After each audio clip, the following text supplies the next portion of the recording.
الحمد لله رب العالمين، والصلاة والسلام على سيد المرسلين وإمام المتقين وخاتم النبيين وقائد الغر المحجلين، سيدنا ومولانا وحبيبنا وكريمنا وشفيعنا وسندنا وقدوتنا وأسوتنا وقرة أعيننا ونبينا محمد صلى الله عليه وسلم وعلى آله وأصحابه وأزواجه وأتباعه إلى يوم الدين.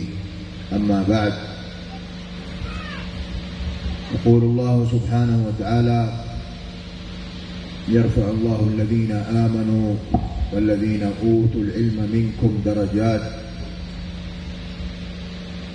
ويقول الله سبحانه وتعالى: لقد خلقنا الإنسان في أحسن تقويم.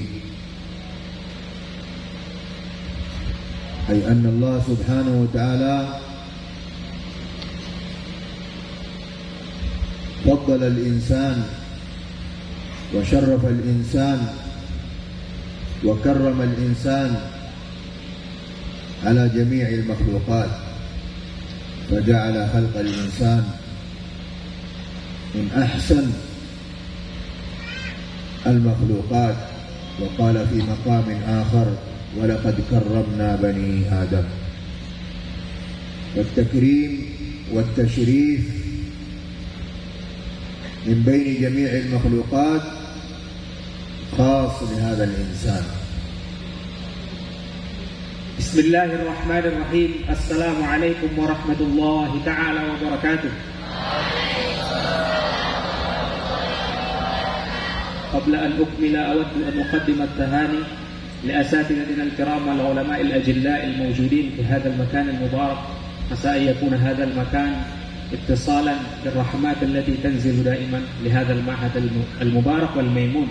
آمين يا رب العالمين. Pertama-tama beliau tadi menjelaskan kepada kita semua. Beliau menjelaskan ada tadi 3 ayat, yang mana 3 ayat tadi memberikan penjelasan kepada kita dengan jelas. Yang pertama adalah sungguh Allah Subhanahu wa taala mengangkat derajat orang-orang yang mempunyai ilmu. Yarfa'illahu alladhina amanu minkum walladhina utul ilma darajat. Allah Subhanahu wa taala mengangkat derajat orang yang beriman dan berilmu di antara kalian.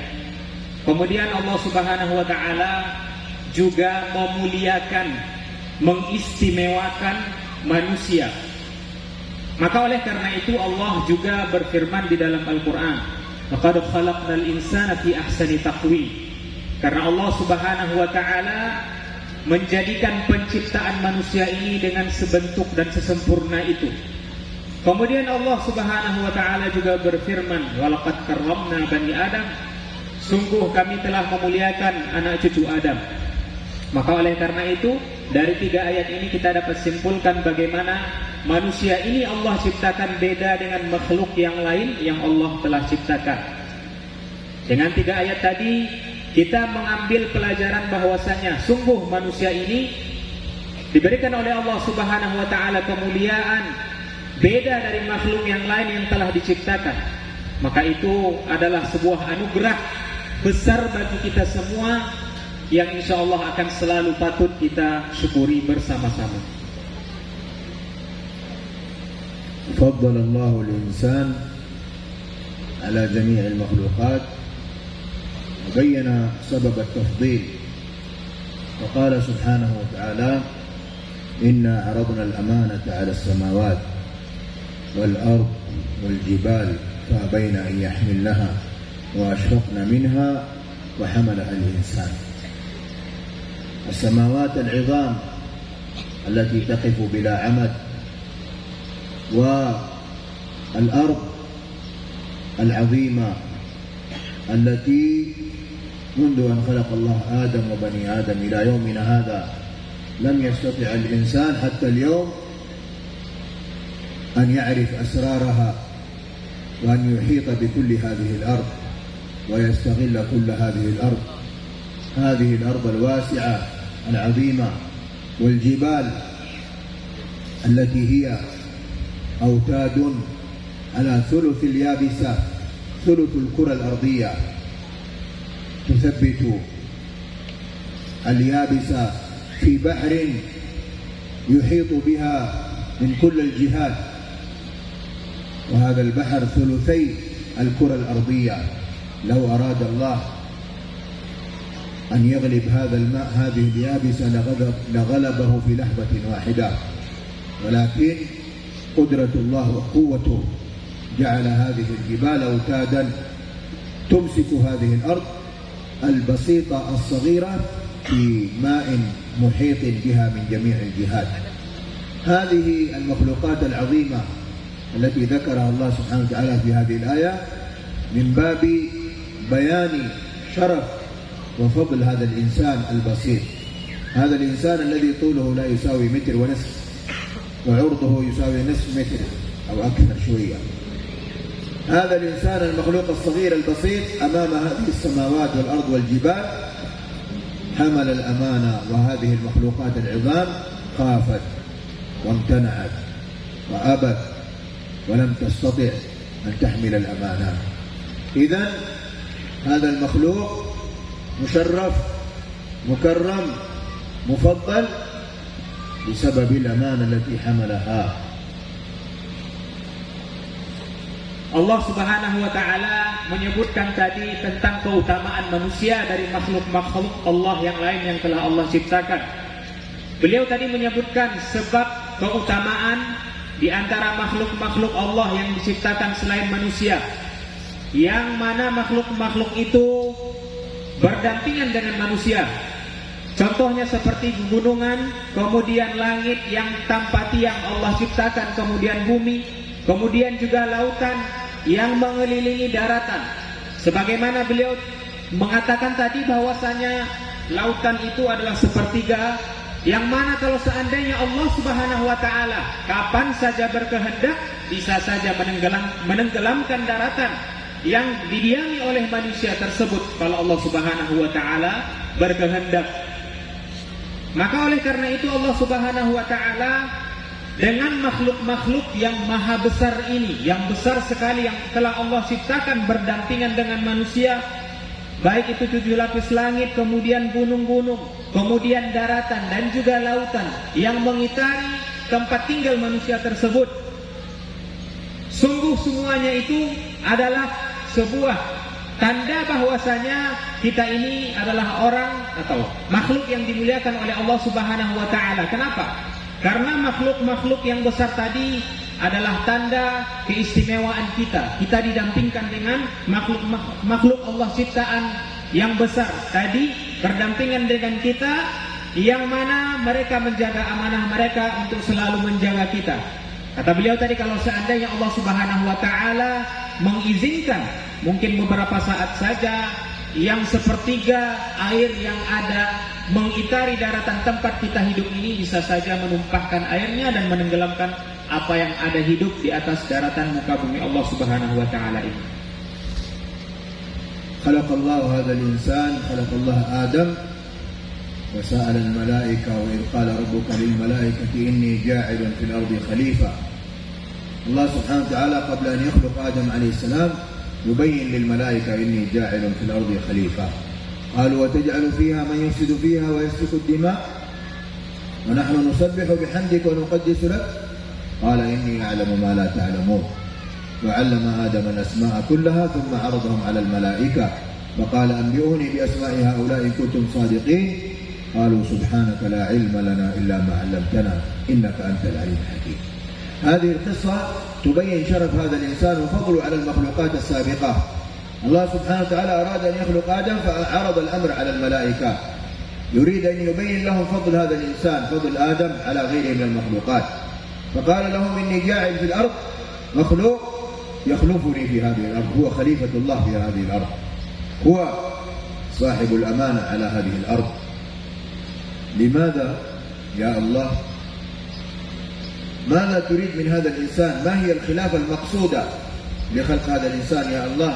الملائكة يسألون، يستفهمون، يستفسرون، يقولون يا الله خلقت قبلهم، قبل هذا خلقا أفسدوا في الأرض وسفكوا الدماء. قالوا المفسرين وهم الجن والشياطين. سفكوا الدماء وأفسدوا في الأرض. يا الله نخاف هذا المخلوق الجديد أيضا يفعل ما فعله الأولون من الشياطين والجن، يسفكون الدماء ويفسدون في الأرض. وقال الله سبحانه: ونحن يا الله، الملائكة تقول: ونحن نسبح بحمدك ونقدس لك.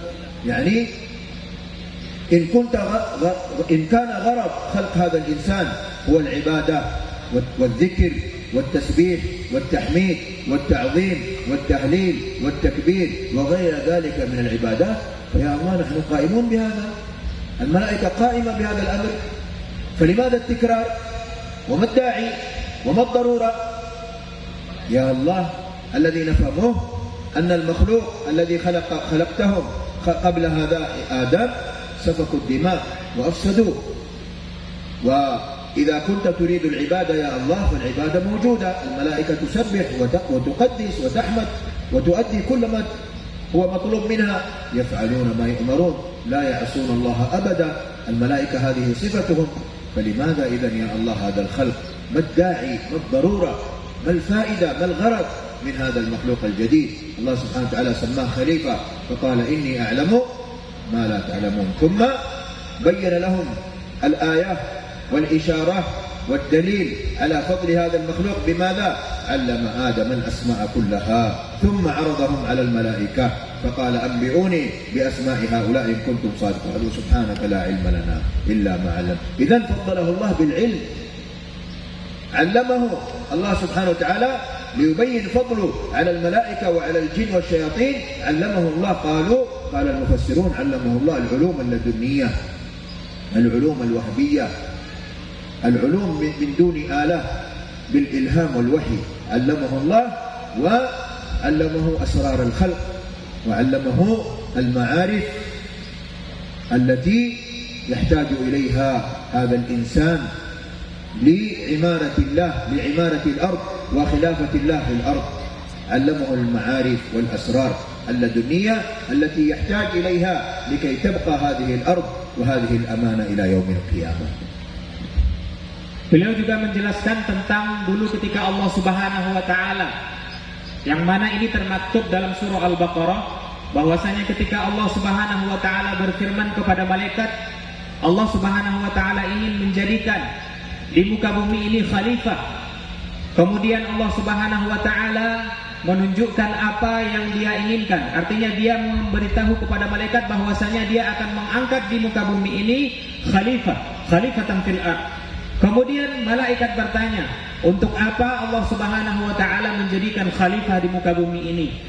Karena Allah Subhanahu wa taala, sebagaimana yang beliau sebutkan tadi, sebelum Allah Subhanahu wa taala menciptakan manusia di muka bumi ini, Allah dulu sudah pernah menciptakan makhluk, yang mana sebahagian mufassirin kata beliau menyebut bahwasanya makhluk itu adalah jin. Jadi mereka ini dulu sebelum Allah Subhanahu wa taala menciptakan Nabi Adam, menjadikan Nabi Adam khalifah di muka bumi, Allah Subhanahu wa taala sudah lebih dulu menciptakan satu makhluk yang sebagaimana tadi beliau katakan bahwasanya di dalam menurut ulama tafsir bahwa mereka adalah golongan jin, yang mana mereka di sana dulu, di bumi itu dulu adalah yasfikunad dima. Mereka itu bertumpah darah, tidak pernah damai, selalu berada dalam kekacauan. Maka dari kejadian yang terjadi tersebut, malaikat lantas bertanya, bagaimana nanti apabila Allah Subhanahu wa taala menciptakan manusia dan terulang kembali lagi kejadian yang telah terjadi sebelumnya ketika Allah Subhanahu wa taala menciptakan golongan makhluk yaitu jin yang pernah Allah jadikan tinggal di bumi, yang mereka itu membuat yang namanya kekacauan, tidak pernah di situ ada kedamaian. Jadi malaikat bertanya seperti itu karena Allah Subhanahu wa taala berfirman dulu kepada malaikat ketika Allah Subhanahu wa taala ingin menjadikan khalifah di muka bumi. Allah ya'ridu lil malaika, Allah menunjukkan dulu, saya ingin menciptakan seorang khalifah yaitu Nabi Adam ke muka bumi. Kemudian Allah Subhanahu wa taala juga memberikan bahwasanya Kemudian malaikat juga bertanya, apa hikmah dari penciptaan manusia atau khalifah yang ada di muka bumi ini, yaitu Nabi Adam dulu, apa hikmahnya? Kenapa? Karena kalau seandainya manusia ini diciptakan hanya untuk bertahlil, bertahmid, kemudian bertakbir, kemudian amal ibadah yang lainnya, kalau seandainya manusia melakukan hal-hal tersebut, maka malaikat akan selalu mendukung, kata mereka. Maka malaikat akan selalu berada di garda terdepan apabila Allah Subhanahu wa taala kemudian menciptakan manusia tersebut hanya untuk bertahmid, bertahlil, bertakbir dan amal ibadah yang lainnya. Kemudian di dalam ayat selanjutnya Allah Subhanahu wa taala menambah kemuliaan manusia di antara para malaikat. Dengan apa? Ketika Allah Subhanahu wa taala menciptakan Nabi Adam, Allah Subhanahu wa taala mengajar Nabi Adam nama-nama yang ada, yang pernah atau yang telah dia lihat dengan mata kepala. Allah Subhanahu wa taala memberikan ilham, wahyu, sehingga Allah Subhanahu wa taala dengan ini memberitahu kepada malaikat bahwasanya manusia Allah Subhanahu wa taala muliakan dengan ilmu. Allah angkat derajat manusia tersebut dengan ilmu pengetahuan yang Allah berikan kepada dia. Maka oleh karena itu Nabi Adam itu adalah manusia yang mulia karena dia adalah nabi. Bahkan para nabi itu juga adalah makhluk yang mulia, walaupun mereka tinggal di bawah, malaikat tinggal di atas, bukan berarti itu mengurangi kemuliaan para nabi yang mereka beda tinggal. Ada yang malaikat yang tinggal di atas dan para nabi yang tinggal di bawah, bukan berarti itu adalah pembatas kemuliaan. Karena sesungguhnya Allah Subhanahu wa taala telah memuliakan manusia tadi dengan ilmu yang telah Allah berikan kepada manusia tersebut. إذن هذا الإنسان مكرم ومشرف بخلافة الله في هذه الأرض والأمانة التي حملها. فمن أدى الأمانة وأدى ضرورات الخلافة وعمر هذه الأرض وكان سببا لبقائها كان حامل الأمانة وصاحب الكرامة والشرف. والذي يفسد في هذه الأرض ويسفك الدماء والذي يهمل هذه الأمانة وأسباب الخلافة هذا لا يستحق الكرامة ولا يستحق التشريف الذي شرفه الله. أولئك كالأنعام بل هم أضل. فالله سبحانه وتعالى خصص الشرف والكرامة لمن يعمر هذه الأرض ويصلحها ويؤدي إلى بقائها ودوامها صالحة للبشر إلى يوم القيامة. وآدم عليه السلام قام بهذه الأمانة وعلم أبناءه وذرياته ومن بعده حتى بعد الزمان فظهر الفساد في الأرض وسفكت الدماء. فأرسل الله الأنبياء لكي يذكروا الناس لأجل الخلافة ولأجل الأمانة. فكلما بعد الزمان وخرج الناس من دائرة الأمانة ودائرة خلافة الله في الأرض بعث الله الأنبياء حتى جاء سيدنا محمد عليه الصلاة والسلام آخر الأنبياء وآخر الرسل.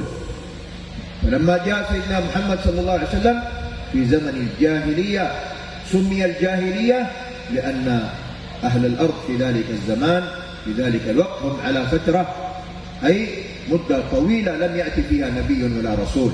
ففسدت الأرض وسفكت الدماء ووقعت الحروب بين العرب ووقعت الحروب بين الفرس والروم وكانت الكرة الأرضية في فساد وكانت الكرة الأرضية تعيش في دماء وحروب. إذن جاء النبي صلى الله عليه وسلم لكي يعمر هذه الأرض ويخلف ويؤدي واجب الخلافة. وكانت هذه آخر الرسالات وآخر النبوات وآخر الشرائع. فلا بد لهذه الشريعة ولهذه النبوة ولهذه الرسالة من كمال حتى تبقى إلى يوم القيامة. فلا حاجة إلى نبي ولا ضرورة إلى نبي ولا يأتي بعده رسول ولا شريعة، بل شريعته خاتمة ونبوته خاتمة ورسالته خاتمة وكتاب الله وحديث رسول الله صلى الله عليه وسلم يبقيان إلى يوم القيامة. Allah Subhanahu wa taala, saya sempat lupa tadi menyebutkan bahwasanya Allah Subhanahu wa taala memuliakan manusia dengan menjadikan manusia tersebut sebagai pemimpin di muka bumi ini.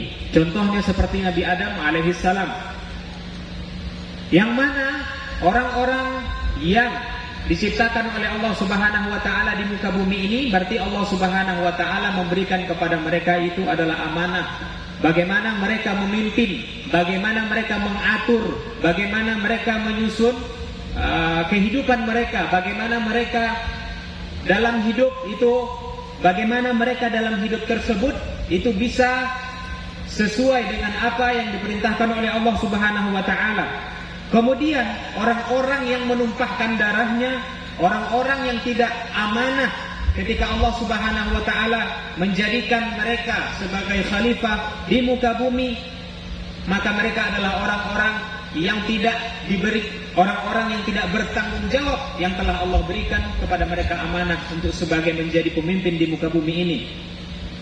Dulu ketika Nabi Adam alaihissalam Allah ciptakan di muka bumi ini, kemudian Allah Subhanahu wa taala memberikan kepada Nabi Adam dan menjadikan Nabi Adam sebagai pemimpin di muka bumi ini. Nabi Adam menjalankan amanah tersebut dengan baik. Nabi Adam melaksanakan kewajiban yang Allah perintahkan dengan baik, sebagaimana beliau itu adalah posisinya khalifah di muka bumi. Nabi Adam menjalankan amanah tersebut. Kemudian setelah itu, setelah beberapa masa, para manusia tidak lagi menunaikan amanah mereka sebagai khalifah di muka bumi. Mereka keluar dari amanah tersebut. Kemudian Allah Subhanahu wa taala mengutus para nabi. Para nabi Allah datangkan ke muka bumi ini adalah liya'murul ard, untuk memakmurkan dunia ini. Kenapa? Karena sebelum para nabi itu datang, para manusia yang Allah amanahkan menjadi khalifah, mereka bertumpah darah, bertikai, tidak menjalankan amanah yang Allah Subhanahu wa taala telah berikan kepada mereka. Sehingga datanglah Nabi terakhir, Nabi Muhammad sallallahu alaihi wasallam, yang mana kita tahu bahwa Nabi Muhammad sallallahu alaihi wasallam, kenabian dia adalah kenabian terakhir, dan syariat yang beliau bawa adalah syariat yang insya Allah akan kekal sampai hari kiamat nanti, yang kita akan berpegang teguh dengannya. Yang mana Nabi Muhammad tidak ada lagi nabi yang akan datang setelah beliau, dan Nabi Muhammad adalah penutup segala para nabi. Syariat yang beliau bawa inilah nanti yang akan bertahan sampai nanti hari kiamat, sehingga kita nanti insya Allah, semoga Allah Subhanahu wa taala memberikan kita untuk selalu berteguh kepada ajaran dan syariat yang telah dibawa oleh Rasulullah sallallahu alaihi wasallam. Maka oleh karena itu, setelah Nabi Muhammad sallallahu alaihi wasallam datang, kita ketahui bahwasanya sungguh risalah yang telah Allah berikan kepada Nabi Muhammad adalah risalah khatimah. Artinya adalah kenabian penutup. Tidak ada lagi nabi setelah Nabi Muhammad sallallahu alaihi wasallam. Tidak ada kenabian yang berhak untuk dibenarkan setelah kenabian yang telah Allah berikan kepada Nabi Muhammad sallallahu alaihi wasallam. Idzan khilafatullah fil ard baqiyah bi'ulumin nubuwah, wa amanatullah fil insan baqiyah bi'ulumin nubuwah. لذلك النبي صلى الله عليه وسلم ترك بعد وفاته عند وفاته أمرين اثنين لن تضل هذه الأمة بعدهما، كتاب الله وسنة رسول الله صلى الله عليه وسلم. من حمل هذه الأمانتين وهو خليفة الله في هذه الأرض، وهو حامل الأمانة إلى يوم القيامة. لذلك كان أصحاب النبي صلى الله عليه وسلم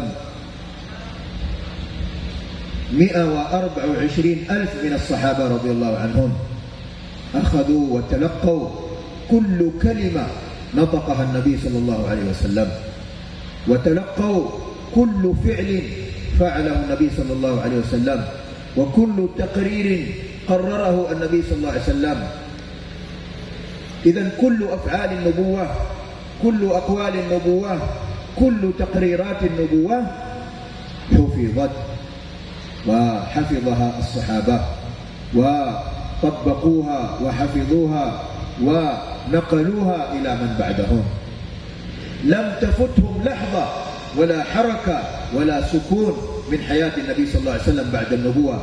23 سنة 124 ألف صحابي تلقوا هذه 23 سنة، حفظوها حفظا من كلمات وأقوال وأفعال وتقريرات وأخلاق وسيرة ويوميات وأحوال وكل شيء.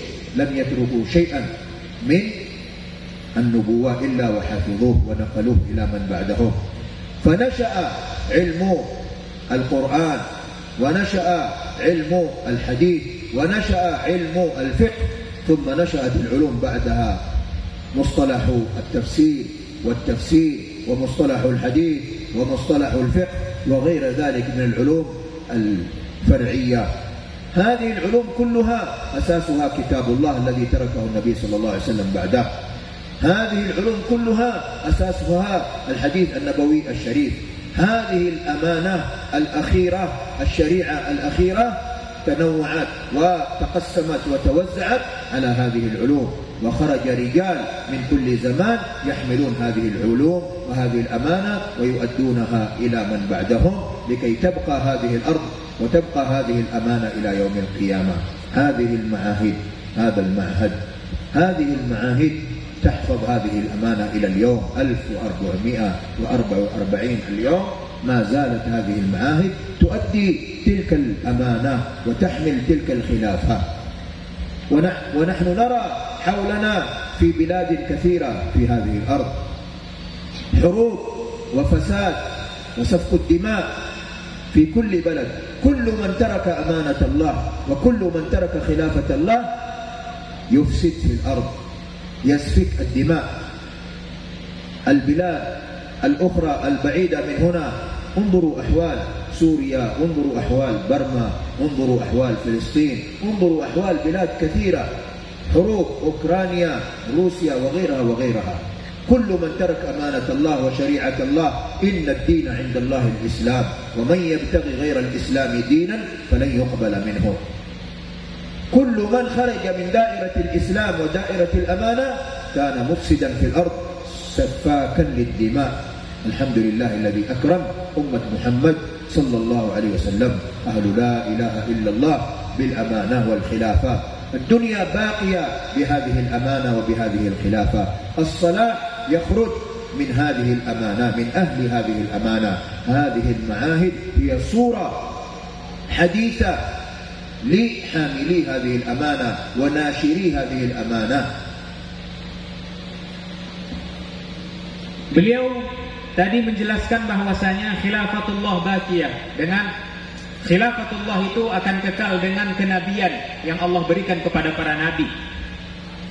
Sebagaimana nabi dulu sebelum beliau wafat, beliau bersabda bahwasanya beliau meninggalkan dua perkara yang apabila manusia setelah beliau nanti hidup dan berpegang teguh kepada dua perkara yang telah Rasulullah SAW tinggalkan, maka sungguh mereka telah menjalankan amanah yang telah disebutkan dari awal tadi.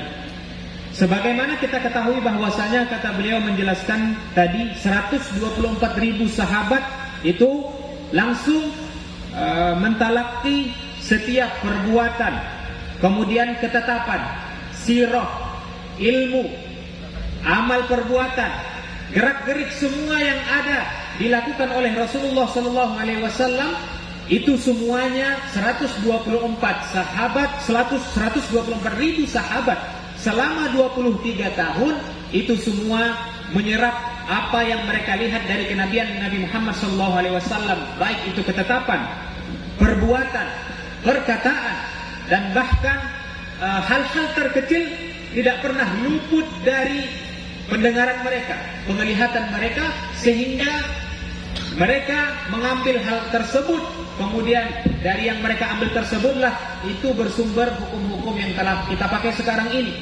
124.000 sahabat tadi selama 23 tahun yang mengambil setiap perbuatan dan juga ketetapan, kemudian juga hadis atau perkataan beliau, itu semuanya diambil. Kemudian itulah yang dapat kita rasakan sampai saat sekarang ini. yang dibawa oleh para ulama-ulama kita, takrirnya, af'alnya, dan lain sebagainya. Kemudian Allah Subhanahu wa taala juga meninggalkan Al-Quran dan juga sunnahnya kepada kita semua. Sebagaimana kita ketahui bahwasanya ketika Rasulullah SAW meninggalkan dunia ini dan Rasulullah SAW meninggalkan dua perkara tadi, kemudian para sahabat setelah beliau meninggal itu adalah mengambil hukum-hukum agama tersebut dari takrir dan af'al dan juga aqwal yang telah mereka dapatkan selama 23 tahun dari 124.000 sahabat yang mengambil takrir dan juga af'al dan juga perkataan yang dari Rasulullah SAW tersebut, itulah dijadikan sebagai sumber penopang Al-Quran dan hadis yang Nabi Muhammad SAW tinggalkan. Kemudian setelah ditinggalkan dua perkara itu, maka tumbuhlah berbagai macam rumpun keilmuan. Maka banyaklah rumpun keilmuan muncul disebabkan oleh dua perkara yang Rasulullah SAW tinggalkan tadi kepada umatnya.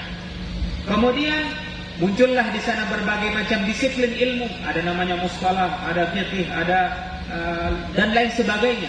Itu semua berasal dari dua amanah yang telah Rasulullah SAW titipkan kepada umat manusia.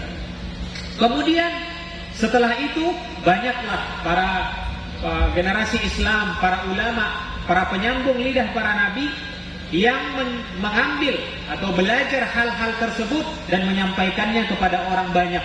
Nah, mereka ini yang mengajarkan kepada orang banyak inilah yang telah melakukan amanah. Mereka yang telah mengajarkan takrir, kemudian aqwal, kemudian af'al dari an-nubuwah tadilah.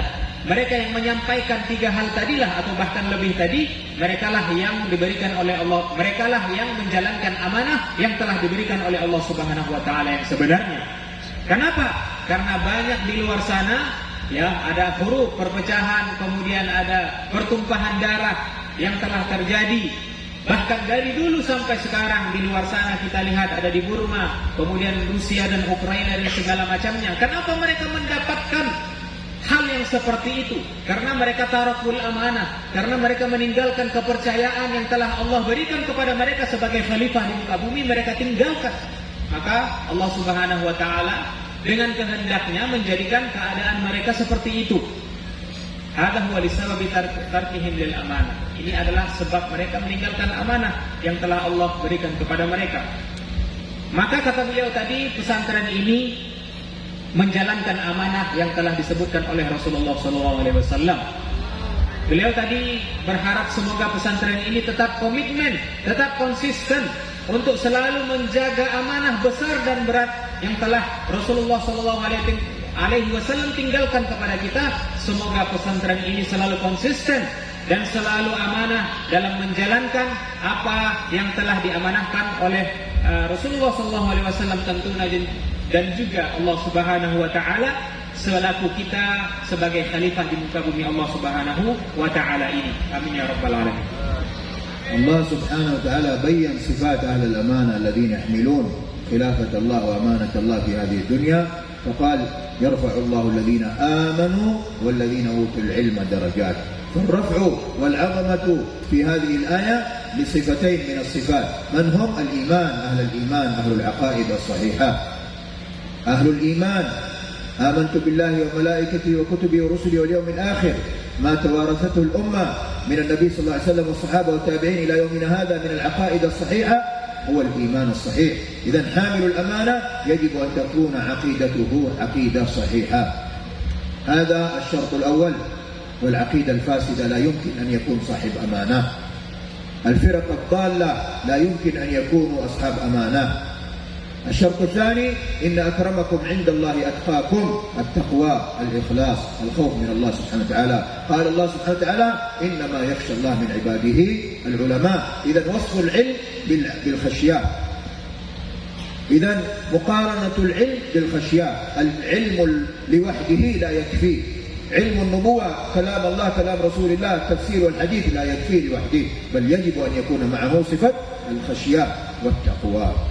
إذن حملة الأمانة الحقيقيين وصفهم الله بالإيمان، أصحاب العقائد الصحيحة، والتقوى، الخشية من الله سبحانه وتعالى. من حمل أمانة رسول الله من كلام رسول الله من كلام الله التفسير والحديث ولكن ليس عنده هذه الصفات التقوى والإخلاص والخشية والخوف من الله والعقيدة الصحيحة لا يعتبر صاحب أمانة، لا يمكن أن يكون صاحب أمانة. لذلك كان العلماء في كل زمان يدفعون عن هذه الأمانة ما زاد عليها وما غلوا فيه وأهل الجهالات وأهل البطلان. قال النبي صلى الله عليه وسلم يحمل هذا العلم من كل خلف أي من كل زمان بعد زمان عدوله، العدالة، الضبط والإتقان. إذن هذه صفات أهل الأمانة، صفات أهل الدين، صفات أهل خلافة الله في هذه الأرض. العدالة، الضبط والإتقان. قال يحمل هذا العلم من كل خلف عدوله، ولهم واجبات ولهم صفات. ما هي صفاتهم؟ ينفون عن هذا الدين في كل زمان تحريف الغالين، ينفون أي يدافعون عن هذا الدين، أي يدحضون عن الفرق الضالة، ضلالات الفرق الضالة والفتن التي تنشأ في كل زمان، يدفعون هذه الفتن عن دين الله. ما هي الفتن؟ بين النبي صلى الله عليه وسلم 3 أنواع. ما هي؟ تحريف الغالين، انتحال المبطلين، تأويل الجاهلين. إذن في كل زمان هناك من يدعي الأمانة ويدعي الخلافة ويدعي هذا الدين، علم هذا الدين، ولكن هم 3 أنواع: ضالين، مبطلين، جاهلين. قال من يدفع هذا الضلال ومن يدفع هذا البطلان ومن يدفع هذا الجهل؟ أهل العدالة. من هم؟ أهل الخشية والتقوى، الورثة. سماهم النبي صلى الله عليه وسلم الورثة. العلماء ورثة. وما هو الوارث؟ الذي بينه وبين الميت نسب صحيح متفق عليه بالبينة. لو جاء واحد وقال أنا وارث، أعطوني مال، مات الميت، أعطوني مال، ويقول الورثة ما نعرفك، من أنت، ما قرابتك، هل أنت من الأب أم من العم أم من الجد أم من الابن أم من العم، من أي جهة أنت قريب؟ لو ما عرفوا قرابته هل يعطونه شيء؟ اليوم كل لابس عمامة وكل صاحب شال وكل صاحب ثوب وكل صاحب سبحة صار عالم وشيخ. انظر إلى اليوتيوب والواتساب. خرجت إلى كلمنتن وخرجت إلى جزر بعيدة في هذه البلاد، كثير من الناس عنده مجالس علم وعنده مجالس أوراد وأحزاب، ولكن عندما تسأل ليس له شيخ، ليس له أستاذ، ليس له مربي، ليس له نسب علمي، ولكن هو شيخ كبير، عنده جماعة عظيمة من الناس، فولورز، عنده يتبعه في الواتساب 1,000,000 وفي تيك توك وفي واتساب وفي جوجل وفي ما أدري إيش كمان، يوتيوب، عنده 1,000,000 ترند. ومثل هذا كثير مليان في كل بلد. من هؤلاء؟ أولئك كالأنعام، أولئك كالأنعام. من يحفظ هذا الدين؟ كيف نعرف صاحب العلم؟ له صفات: التقوى، الخشية، الوراثة، النسب العلمي. لا بد من إثبات النسب. ممن أخذ هذا؟ ممن أخذ هذا؟ الشيخ المؤسس لهذا المعهد، معهد بداية الهدايات. مؤسس هذا المعهد الشيخ حسن. من أخذ هذا العلم؟ أخذه من الصولتيات. تعرفون الصولتيات؟ الآن نخبركم عن الصولتيات إن شاء الله. Beliau tadi menjelaskan bagaimana orang-orang yang Allah Subhanahu wa taala menjelaskan tentang amanah. Ada 2 macam tadi yang telah beliau sampaikan. Ini bersumber dari ayat Al-Quran, yarfa'illahu alladhina amanu minkum walladhina utul ilma darajat. Yang pertama adalah ahlul iman, ashabul aqidah as-sahihah, yaitu orang-orang yang beriman dan juga para guru kita ya yang mempunyai akidah yang benar. Kemudian mereka adalah ashabul amanah, mereka adalah orang yang memegang amanah yang telah Allah Subhanahu wa taala berikan. Kemudian itu saja tidak cukup, kata beliau. Yang kedua ada namanya at-taqwa wal ikhlas. Yang kedua adalah harus dia bertakwa dan juga harus ikhlas. Maka kata beliau tadi, barang siapa yang membawa sebuah disiplin ilmu ataupun apapun itu terkait tentang ilmu agama, kalau dia mengabaikan dua pokok pembahasan, yaitu sahibul iman dan juga at-taqwa wal ikhlas, maka dia tidak pantas untuk membawa ilmu tersebut. Kenapa? Karena dia sudah lewat dari kategori amanah. Maka yang tidak membawa dua poin penting yang di atas yang Syekh sampaikan tadi, maka mereka yang mengklaim dirinya membawa sebuah disiplin ilmu, maka sungguh mereka tidak berhak dikatakan sebagai orang yang memang bertanggung jawab dengan keilmuan mereka. Kata beliau, maka dalam hadis Rasulullah SAW berbunyi, yahmilu hadzal ilm min kulli khilqin adluhu. Jadi setelah ilmu itu kita ambil, maka akan dilihat lagi adluhu, keadilannya. Kata beliau, al-adalah. Kenapa? Karena sekarang beliau tadi sudah menyampaikan panjang lebar, mungkin saya singkat saja. Karena tadi saya sempat ngeblank juga karena beliau banyak membahas tentang ulama-ulama yang tidak punya, yang tidak bertalaqi, kemudian hanya bersumberkan popularitas, follower terbanyak di berbagai platform media sosial, yang mana pada dasarnya mereka itu dipertanyakan sanad keilmuannya. Kenapa? Karena sekarang ini, kata beliau, ya orang hanya melihat popularitas saja.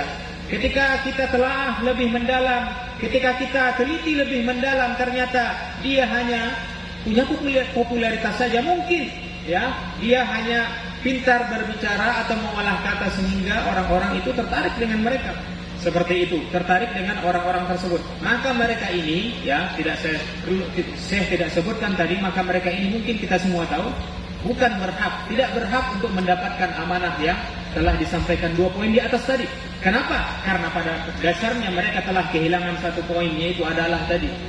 Kenapa? Karena mereka tidak bertanggung jawab dengan poin-poin atau mungkin materi yang akan mereka sampaikan kepada khalayak ramai. Mereka tidak bertanggung jawab. Kenapa? Karena tidak jelas mereka mengambil sumbernya. Tidak jelasnya mereka mengambil pengetahuan mereka yang mereka sampaikan kepada orang. Ya, ini adalah fenomena di akhir zaman seperti itu. Maka oleh karena itu, kita bersyukur di sini, alhamdulillah kita diajarkan bagaimana ya mudir kita, misalkan sanad keilmuannya dari mana? Beliau belajar di Salatiyah di Makkah. Kemudian nanti guru-guru beliau yang ada di Salatiyah itu belajar dengan guru-guru sampai ke Rasulullah. Begitu sebenarnya ilmu itu. Hadhihi mahiyatul ilmi. Begini seharusnya menuntut ilmu itu. Mungkin saya tambahkan, menuntut ilmu agama beda seperti ilmu umum. Ya, nggak semudah itu. Mungkin matematika kita bisa search di YouTube, di internet kita bisa belajar otodidak, atau bahasa Inggris kita bisa belajar otodidak. Tapi ilmu agama butuh tanggung jawab besar. Kenapa? Karena kita butuh yang namanya sanad keilmuan, butuh talaqi, butuh kejelasan siapa, dari mana kita ambil sumber keilmuan kita, sehingga kita menjadi bertanggung jawab ketika ajaran ini kita kesampaikan kepada khalayak ramai. Inilah yang disebut dengan sahibul amanah. Inilah orang-orang yang menjalankan amanahnya. Seperti itu. عندما هاجم الأوروبيون بلاد المسلمين في كل مكان، الشركة الهولندية هاجمت بلاد الملايو جميعا، والشركة البريطانية الشرقية هاجمت الهند وما حولها من البلاد، ونهبوا خيرات المسلمين وأفسدوا في الأرض وسفكوا دماءهم وقامت الحروب بسببهم. في ذلك الوقت خرج رجل من شبه القارة الهندية يحمي دينه ويحمي حياته إلى مكة المكرمة، الحاج إمداد الله الفاروقي من نسل عمر بن الخطاب رضي الله عنه. وخرج بعده الشيخ رحمة الله الكيرانوي العثماني من نسل عثمان رضي الله عنه. هذا الشيخ الحاج إمداد الله والشيخ رحمة الله كلاهما حارب الاستعمار وجاهد ضد الاستعمار، وناظر أهل النصرانية، علماء النصرانية ناظرهم مناظرات عجيبة وهزمهم هزائم ساحقة وفضحهم وفضح دينهم وتحريفهم للكتب السماوية. وكتبت هذه المناظرات في كتب، وعرفت هذه المناظرات في ذلك الزمان. لما رأوا أن هذا الدين لا يغلب بالعلم ولا بالمناظرات ولا بالمواجهات مع أهل هذا الدين، أرادوا أن يقتلوا كل عالم ولا يتركوا أحدا من أهل العلم والأمانة في هذه الأرض. ولكن سخر الله الأسباب